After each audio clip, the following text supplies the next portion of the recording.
Hello বন্ধুরা, সবাই কেমন আছো? আশা করি সবাই ভালো আছো। আমরাও খুব খুব খুব হ্যাপি আছি।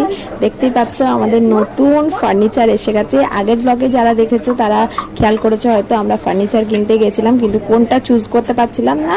বাট তারপরে অর্ডার দিয়ে এটা আমাদের আমার নিজের ডিজাইন করা জিনিসটা আনা হয়েছে। এটা কাস্টমাইজ আলমারি কাম শোকেস।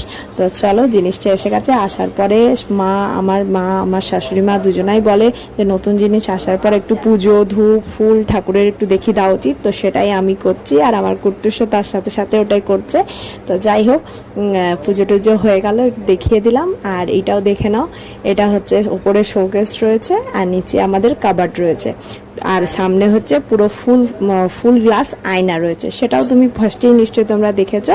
তো যাই হোক, একটাই কথা বলবো যে মানুষের মনের অনেক দিনের যদি কোনো ইচ্ছে থাকে, সেটা পূর্ণ হলে বলার ভাষা থাকে না যে কি